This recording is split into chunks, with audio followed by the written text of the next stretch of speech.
Chairman Powell, I realize there are a number of factors that play a role in the historic inflation that we're experiencing. Supply chain disruptions, regulations that constrain supply. We've got rising inflation expectations and excessive fiscal spending. But the problem hasn't sprung out of nowhere. And in January of 2021, inflation was at 1.4%. By December of 2021, it had risen to 7%, a five-fold increase. Now, since the war in Ukraine began in late February, the rate of inflation has risen incrementally, another 1.6%, to a current level of 8.6%. So again, from 7% to 8.6%. Given how inflation has escalated over the past 18 months, would you say that the war in Ukraine is the primary driver of inflation in America? No, inflation was high before, certainly before the war in Ukraine broke out. I'm glad to hear you say that. The Biden administration seems to be intent on deflecting blame, and as recently as just this past Sunday, spread the misinformation that Putin's invasion of Ukraine is the, quote, biggest single driver of inflation. I'm glad you agree with me that that is not the truth. Good morning from Athens, Greece. It is 8:30 here on this Thursday morning, and we have got a lot of news to get to on a record-breaking hot day here in Athens. It's like a furnace here this morning. Let's get to some news. Let's try to walk around a bit and get to some news. So you saw the opening segment, the video of Fed Chairman Jerome Powell throwing Joe Biden under the bus, saying that all of the energy price hikes and the inflation and just the economic woes of the United States really have nothing to do with the war in Ukraine. These are not Putin's price hikes, or it's no Putin tax or anything like that. Jerome Powell basically said that all of these issues were boiling up, were bubbling up way before the war in Ukraine. Now, why did Jerome Powell throw Bidenopolis under the bus? Real simple. Myself, Alexander, Gonzalo, Lyra, we've all been saying for a while now that when the Biden White House, Jake Sullivan, Newland, and this tiger team that Bidenopolis had assembled in the White House to demolish the Russian Federation and cause regime change in Russia, when they decided that one of the things they would do was economic shock and awe and confiscate Russia's foreign reserves, as well as kick Russia out of SWIFT, the Fed said, hold on, Sleepy Joe, hold on, Mr. Bidenopolis. Kicking Russia off of SWIFT, confiscating foreign reserves, confiscating Russian assets, that's not a good idea, and we don't suggest doing that because you're going to actually cause all kinds of trouble for the USD and for the US economy. But Joe Biden ignored all of that, and we know, all three of us know, that Biden went ahead with the advice of Sullivan and Newland and all of these loony neoliberals and neocons, and went ahead with these economic shock and awe sanctions, including SWIFT and the confiscation of reserves, without taking the Fed's advice into account and without even consulting with the Fed before going ahead with these actions. And so Jerome Powell is throwing Biden under the bus, and good on him, for good reason. I'm not a fan of the Fed. I'm not a fan of Powell, but I know why he's doing it. He is doing it because the Fed is pissed off at Biden, because they're the ones that actually at that moment when the Biden White House was trying to figure out ways to destroy Russia in an economic sense, the Fed was saying, that's all well and good, destroy Russia, overthrow the Putin government, cause regime change, all those things, but don't do it at the sake of destroying the US dollar and the US economy. And Biden did not listen to the Fed. And so that is why Jerome Powell can sit in front of Congress, the Senate, the House, and he can throw Biden under the bus without any problem, because he wasn't listened to. He was kind of thrown under the bus when it was when they were talking about the sanctions shock and awe policy 3-4 months ago. So that is why you're seeing this happen with Jerome Powell talking about the sanctions, and economic problems and panic in the United States from the Biden White House. Bidenopolis is actually floating the idea. He's not even floating the idea. He wants to pass a federal holiday for fuel tax, for fuel, petrol, diesel tax. And so he wants to remove the federal tax on gas. And he believes that this will be able to provide some relief to the American public. The actual savings, from what I understand from Biden's plan, to give about a 3-month holiday is what he's suggesting, to give a 3-month holiday to tax on gas and diesel. The actual savings is going to be 18 cents per gallon. That is going to be the actual cost savings from Biden's plan to provide a federal tax holiday for gas and diesel fuel. It's not insignificant, but it's not going to solve any of the economic problems, medium and long term. I wouldn't even say short term, that the United States is now facing. This is basically Biden throwing Hail Marys out there and hoping that someone catches something in the end zone. This is complete and pure panic from the Biden White House. From what I'm understanding, the Senate and the House, they're not going to go for this. They're not going to agree with Biden on suspending the federal tax on gasoline and diesel fuel. But Biden is trying to figure out ways to provide some sort of relief, remove some sort of pressure, somehow stop his sinking poll numbers until the midterms. And this is what he's come up with. He's also going to be going to Saudi Arabia and begging at the feet of MBS to provide some relief. He's already begged Iran. He's already begged Venezuela. Now he is going to go to Saudi Arabia. From what I understand, that's a done deal. And he is going to go and beg MBS and the Kingdom of Saudi Arabia to please bail out the United States. Oh boy, everybody in Saudi Arabia watching, I'm sure you're probably like, oh, come on, Bidenopolis. Come on over to Riyadh and start groveling at our feet to save your stupid and sinking policies. Beg us to bail you out. On the flip side, Russia has now become the #1 exporter of oil to China. Also, Russia is now opening up its market to Indian retail chains, like big box Indian retail chains. And Putin has signaled that he is going to welcome all Indian business and retail chains into Russia so that they can begin operations. We're talking really, really big retail chains. I don't know these chains, but people watching in India, I'm sure you know these chains like Reliance Retail, Shoppers Stop, Aditya Birla Fashion and Retail, Avenue Supermarts, and D-Mart Supermarkets, as well as Future Retail. All of these retail chains are now going to be escorted into Russia so that they can begin operations, because the Russian market has been abandoned by the collective West retail chains. Big win for India. Big win for Turkey, by the way. The Turkish government, the Erdogan administration, has come out and said that anything that Russia needs, Turkey and China can provide. How about that? And come June 29th, is it June 29th or June 26th? It looks like Turkey is going to say no to Finland and Sweden joining NATO.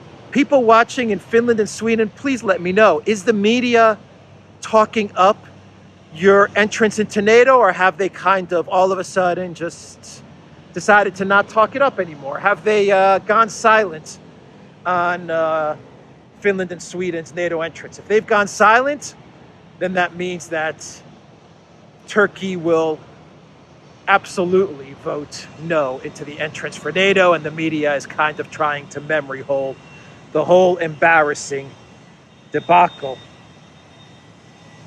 Panic at the White House, trying to figure out some sort of way to provide some sort of relief to U.S. citizens in the short term before the midterm by suspending the federal tax on gas and diesel, and panic in the EU.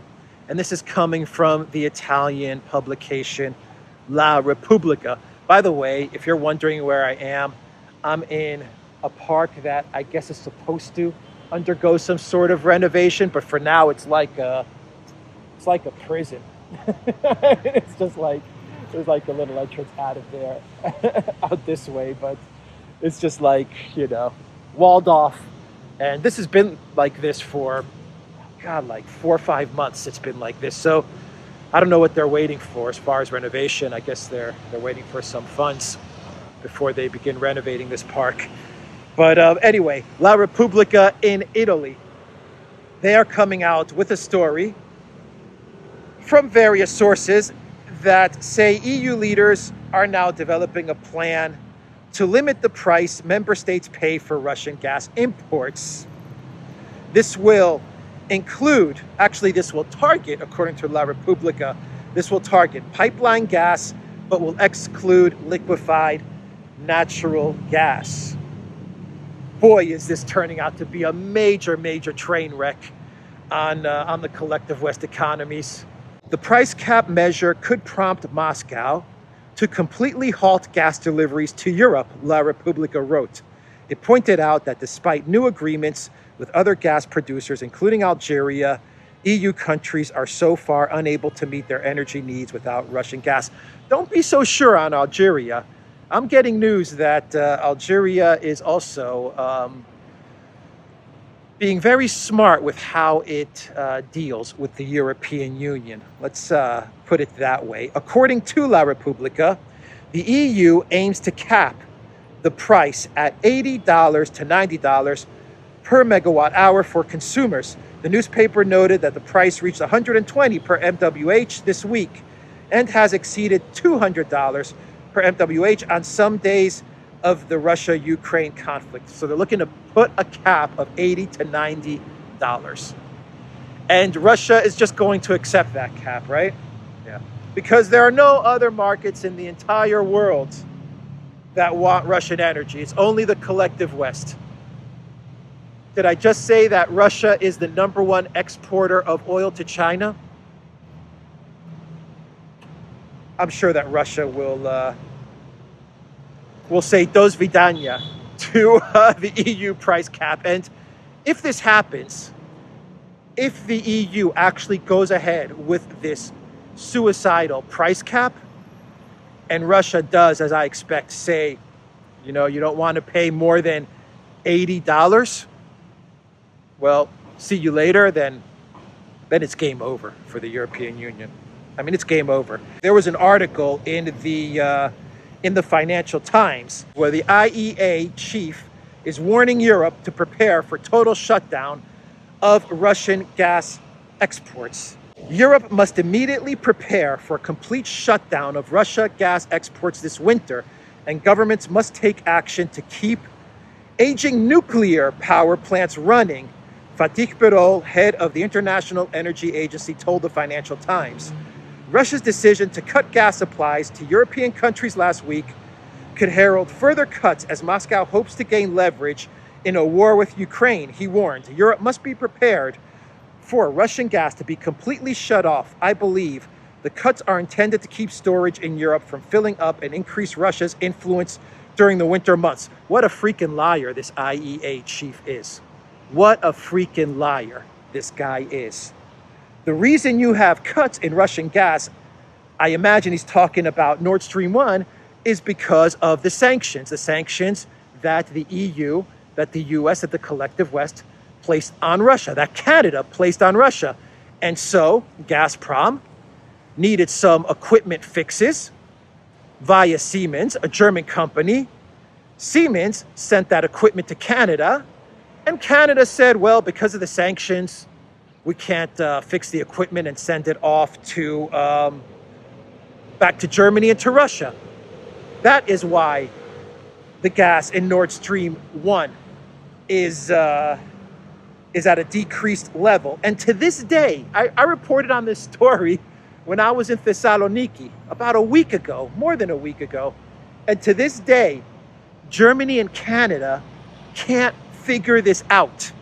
Olaf Scholz and Justin Trudeau cannot figure out how to get around the sanctions to fix this equipment that Gazprom needs for Nord Stream 1 so it can function properly and so that the gas can begin moving back to Germany. They can't figure it out. Almost 2 weeks now. Come on. Come on, man. As Biden says, as Bidenopolis says. I mean, this is crazy.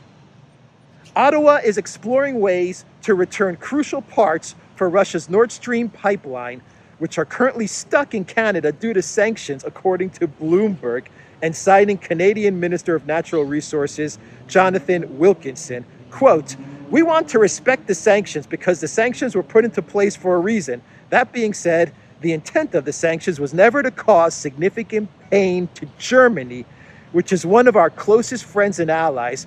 So we are very seized with this issue," Wilkinson told the news outlet. "We are talking to Germany, trying to find a pathway through which we can actually enable the flow of gas.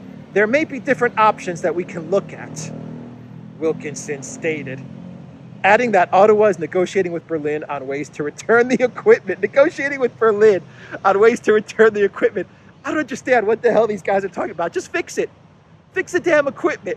Call Bidenopolis, call Newland, call Jake Sullivan, Trudeau, and say, "Look, Newland, look, Mr. Schwab, I got to get this equipment fixed and get it to Germany because the German economy is completely imploding.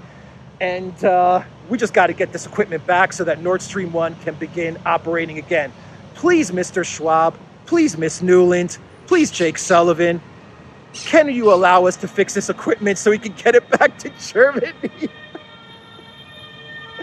I mean, this is ridiculous. This is clown world. This is clown world. Oh, boy. Going back to Russia, the Russian president, Vladimir Putin. Oh, it's getting noisy. Let's move on. Let's take a walk. Let's get out of this park prison and let's take a walk towards the coffee shop that I'm going to go to. Russian President Vladimir Putin said on Wednesday that banks from BRICS nations can now freely connect to the System for Transfer of Financial Messages, SPFS, Russia's alternative to SWIFT. The Russian system for transmitting financial messages is open to connecting banks from 5 countries, he said, adding the geography of the use of the Russian payment system, MIR, is expanding. SWIFT has competition now. So SWIFT went from a monopoly to now having competition from China and from Russia. And the Russians are going to plug in the BRICS countries. The Russians are going to plug in Iran as well. And more countries are going to switch over to this system. I'm sure a lot of countries from Africa are going to use Russia's payment system. Zelensky actually tried to do a little theater show in front of the countries of Africa. So he tried to put together this little theatrics, you know, his usual play that he puts on in front of leaders and institutions and parliaments, where he talks about, you know, his need for more weapons and stuff like that. And give me money, give me money, give me weapons is pretty much the theme of his play. So Zelensky put this together. Actually, to be more honest, Zelensky didn't really put it together. The collective West actually kind of forced the African Union to put this together after the successful trip from the African Union representatives to Russia and to Moscow, where they're working on all kinds of trade deals. And after this successful trip, the collective West was upset with Africa, and they forced Africa to put together this little play for Zelensky. So Zelensky came in via Zoom video, and supposedly something like 40 nations were invited to this Zoom video show of Zelensky, and only two presidents in Africa showed up. Two presidents showed up. Man, Africa knows what's going on. The leaders of Africa, they know what's up. And they completely snubbed Zelensky. Completely snubbed him. So take a look at what's happening in Africa. They're inking deals with China.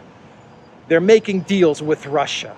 They're going to get on this new SWIFT as well. Mark my words. They're going to get on it. And when it comes time to do these little plays with Zelensky, the nations of Africa, the presidents of many, many African nations, they completely just ignore Zelensky. Completely ignore him. What does that say? What does that signal? I was going to say let's do a clown world, but you know what? Let's do a real quick update on what's going on in Ukraine, and then we'll do a clown world, which is a really good clown world. It's kind of a reverse clown world, to be quite honest. But what's going on in Ukraine, real quick on the ground. I haven't done an update for a while, but you know, if you want to get good military day-to-day analysis, there's Alexander's channel, there's Jacob Dreisen, there's Andrei Martianov, there's Sonar 21 Larry Johnson, there's Military Summary YouTube channel, and there's the DPA channel as well. And there's all kinds of good channels where you can get all kinds of good military analysis. But the real summary, I just want to give a summary as to what's going on because things are looking really, really bad for the Ukraine military. There is, from what I understand now, a complete encirclement, a closed cauldron in the Zolote-Lysychansk area.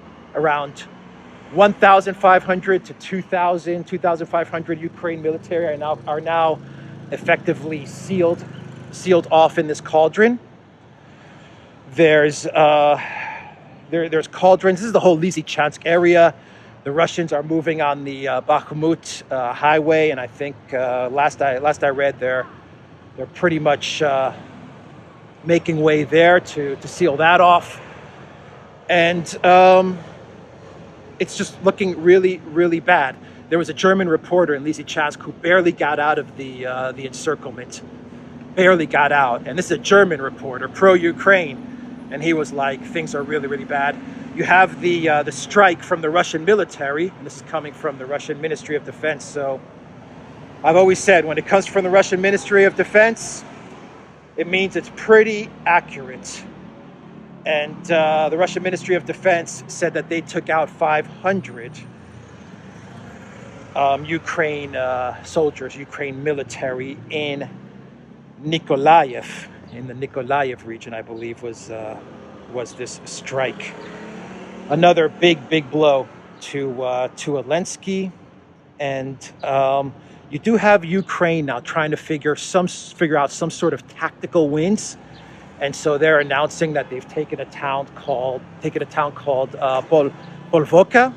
I believe it's in the Zaporozhye region. It's right next to Zaporozhye city, which is not under control. The Russians control much of Zaporozhye, but not the city of Zaporozhye. Anyway, this village of like 1,000 people, this was pretty much uncontested. But the Ukraine Ministry of Defense came out with a statement saying that they've won this city, which is really mostly it's PR and optics from what I've been reading, from what I gather. And they're just trying to find a way to not report on the heavy losses that they incurred over the past couple days. Like really, really heavy losses in Nikolaev. And of course you have the cauldrons in Lysychansk. And it's just bad all around. It's very, very bad all around for Zelensky on the ground. So that's the latest that I have with regards to an update happening in Ukraine. Let me see if I have anything else. Yeah, the city that Ukraine is saying they took is Pavlovka near Ugledar. They're saying they took that, where there is fighting there. But from what I gather, it looks like most of it is just kind of a way to not talk about what was a terrible day for the Ukraine military yesterday and the day before. So as many as 500 Ukrainian troops from a single brigade were killed in the city of Nikolaev, according to the defense ministry. Russian strikes on a shipbuilding plant in the Ukrainian port of Nikolaev killed as many as 500 troops on Tuesday, the Russian defense ministry claimed during a daily briefing on Wednesday. The troops belong to the Ukrainian Army's 57th Mechanized Brigade, the report said, who it's believed were taking cover at the Okean shipyard. The facility is located in the southern part of the Ukrainian city that stands on a major river some 60 kilometers inland from the Black Sea. The Russian Air Force also said they used precision weapons to strike the plant's workshops, killing Ukrainian service members and destroying arms and military vehicles. So this was in the Nikolaev region. The Ukraine Ministry of Defense gave a readout yesterday, and they didn't mention any of this. They didn't talk about this strike. They didn't talk about the cauldrons. They just avoided all of this stuff, all of it. And they talked about this tactical, what seems to be some sort of tactical win in this kind of uncontested kind of contested village. And yeah, that's what's happening in Ukraine on the ground. Not a good picture all around from the collective West, and we're still at the beginning of summer. From the economic side of things and the military side of things, as winter approaches, everything just tilts more and more in Russia's favor, and Moscow understands this. By the way, there is a huge story in Bulgaria that's shaping up and has to do with the government collapsing. Since we're talking about the collective West, the coalition government lost a no confidence vote, and the current prime minister, Mr. Kirill Petkov, has now been charged by the president of Bulgaria with trying to form another coalition, another government. He gets the first crack at it. He has there are three tries that the president of Bulgaria now has to form some sort of a coalition. And if he can't form a coalition, and the first try goes to the current prime minister, and if they can't form a coalition, then snap elections. That is what is going to happen. Now, I didn't know this about Petkov, but from what I understand, Petkov is Harvard educated, and there's something else about Petkov that connects him to the United States, to the collective West. But I can't find it right now. I'll find it somewhere in the article. Let me sit down here. So yeah, so Petkov now has to form a government, and if he can't do that, you're going to have another collective West EU government collapsing. Another government collapses, and Petkov is super anti-Russian. He says that we promise that we'll continue our battle to win our country back. Petkov told lawmakers in Sofia after the vote, calling the ballot a small step. So basically, a lot of this happened. It wasn't only because of Russia. A lot of it happened because Petkov is doing the bidding of the European Union with regards to North Macedonia. Bulgaria has a lot of issues with North Macedonia, and the EU wants to let North Macedonia into the European Union. And Bulgaria's like, not so fast. We got a lot of outstanding issues with North Macedonia, so we just can't let them in without resolving many of these issues. So you have that coupled with the economic crisis, economic malaise, collapse, the very unpopular sanctions against Russia, and his government fell apart. It fell apart, so now he's going to have to form a new government. And This guy Petkov, the more I read about him, he's a collective West guy.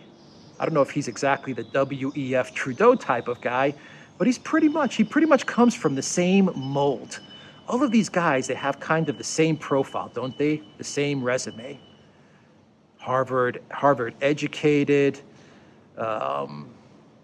WEF guys, you know, they all come from like the same type. Oh, he lived in think he grew up in Canada. That's what it is. He grew up in Canada, or he may have even been born in Canada or something like that. So, or he was working in Canada. There's a Canada connection. People in Bulgaria, please let me know. This is going to drive me crazy. Petkov has some sort of connection to Canada as well. So all of these guys, they all have the same type of profile, you know? It's really, really interesting when I say, how do we end up with these leaders? They're all kind of from the same group. They're all from the same group. An update on Lithuania. Lithuania, by the way, is saying that they're ready for anything that Russia and China has to throw at them. According to the Lithuanian president, Gitanas Nausėda, we are ready and we are prepared for unfriendly actions from Russia, such as the disconnection from the Brel power grid system or others. So Lithuania is saying they are going to continue. If it means to continue to blockade Kaliningrad, they're going to do it. The president said, whatever the EU tells us to do, we're going to do. He said, we feel the support of the European Union because this is a decision made by the European Union. So yesterday, the European Union said that this was a decision made by the sovereign state of Lithuania. And now you have the president saying, we'll do whatever we need to do because this is a decision made by the European Union. But he said, look, Lithuania said they're ready. They're ready for anything Russia and China has to throw at them. So basically, it's Lithuania telling Russia and China, specifically Russia, bring it on. Bring it on. We're ready for what you got to give. So let's end this video then with a clown world.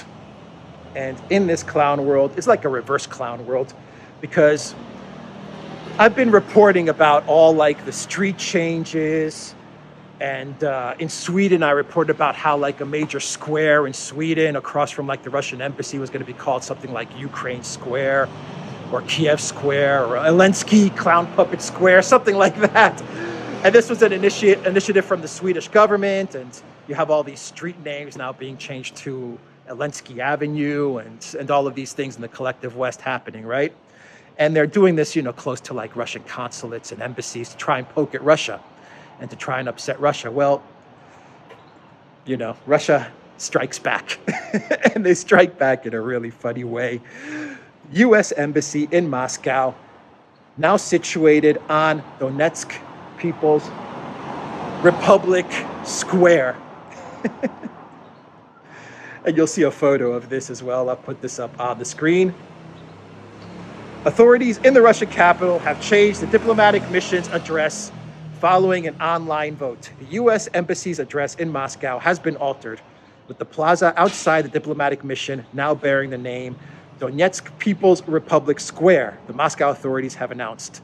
The DPR is officially recognized as independent by Russia, but still considered to be a mutinous part of Ukraine by the U.S. and most other nations. A statement informing Muscovites of the change was published by Mayor Sergei Sobyanin's official website, most.ru, on Wednesday. In it, Moscow authorities also clarified that the embassy's previous address has been nullified. So the U.S. Embassy now sits on a street, on a square called Donetsk People's Republic Square. Boy, that has got to irk all of the Department of State officials who go to work every single morning. Or maybe if they take a break from work and they say, hey, you know, why don't we have a coffee in the square right across the street? Oh, you mean Donetsk People's Republic Square? Yeah, let's meet up there. Anyway, I thought that was a good reverse cloud world for everybody. And it's a cloud world, but it's a reverse cloud world because it's a funny story. It's a very funny story. It's, you know, what's good for the goose is good for the gander. So if the collective West can change squares and street names and buildings and all of these things to try and provoke and poke at Russia, well, you know, Russia and China and other countries can do the same. Why not? Why not? All is fair. I will leave it there. I was going to say all is fair in love and war, but I don't think there's any more love anymore between these groups, the globalists and the fair world order. Anyway, I'm going to leave it there, guys. Check out Alexander's channel. Check out Duran's channel. Go to the Duran shop, 10% off. Use the code GOODDAY and theduran.locals.com. Alexander did an exclusive live stream yesterday. It is still up on the duran.locals.com. Free to join, and you get all kinds of premium content as well if you wish to support us there. Take care.